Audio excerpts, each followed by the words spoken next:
पहिली ते 10वी मराठी हा विषय कंपल्सरी आहे. सर्व शाळांना तो कंपल्सरी करण्यात आलेला आहे. एवढंच नाही तर उच्च आणि तंत्र शिक्षणसुद्धा आता मराठीमध्ये नवीन शैक्षणिक धोरणाप्रमाणे द्यायला सुरुवात झालेली आहे.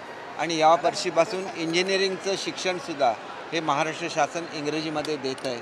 आणि हे मी राजसाहेबांच्या सुद्धा कानावर घातलं आणि त्यांना अतिशय मराठी शाळा बंद पडतायत, मराठी शाळा बंद पडतायत. अशा परिस्थितीमध्ये सरकार काय निर्णय घेणार ही सत्यस्थिती आहे की मराठी शाळा बंद पडतायत लोकल युनिव्हर्सिटी. एक गोष्ट अशी आहे की आता राजसाहेबांनी स्वतः मला सूचना दिली आणि त्याची आम्ही अंमलबजावणी करतोय की सेमी इंग्लिश अधिक मजबूत करायचं आणि त्याच्यामुळे काही विषय हे सेमी इंग्लिशमध्ये असतात आणि ती आम्ही स्ट्रेंथन करतोय.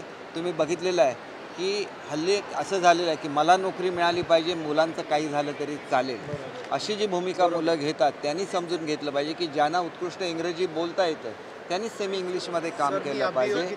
आणि त्याच्यामुळे आम्ही सेमी इंग्लिशमध्ये काम करणाऱ्या मुलांची मागणी केलेली आहे.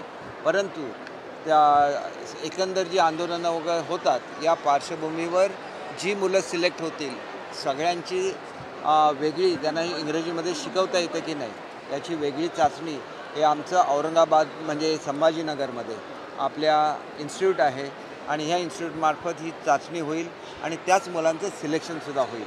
आणि त्याच्यामुळे जी सूचना आता राजसाहेब सांगत होते त्याचीसुद्धा अंमलबजावणी यावर्षीमध्ये आम्ही करतो आहे आणि सेमी इंग्लिश स्ट्रेंथन करतो आहे आणि त्याच्यामुळे मराठी शाळा या पुढच्या काळात बंद पडणार. काल तुम्ही एक ऐतिहासिक निर्णय घेतला आरक्षणाचा. आज नारायण राणेंनी ट्विट केलेलं आहे की जो काल निर्णय घेतला किंवा जी आर काढला त्याची ते सहमत नाही आहे, मराठ्यांच्या हाती काही लागलं नाही आहे, त्या बाबतीत चर्चा करणार टीका केली. एक गोष्ट अशी आहे की हा कुणबी ज्यांचे दाखले आहेत त्यांच्या संदर्भातला निर्णय आहे.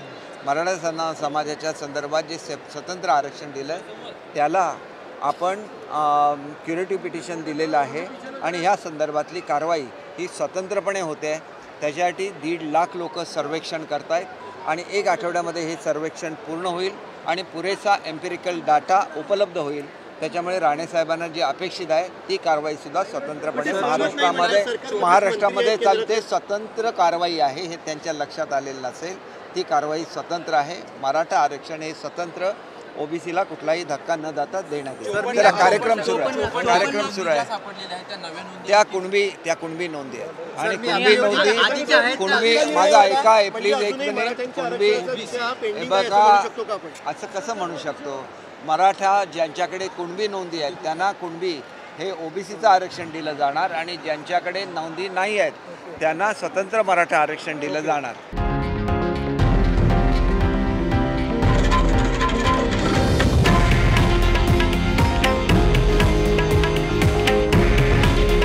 हे आहे देशातील नंबर 1 न्यूज नेटवर्क आणि आपण पाहत आहात TV9 मराठी.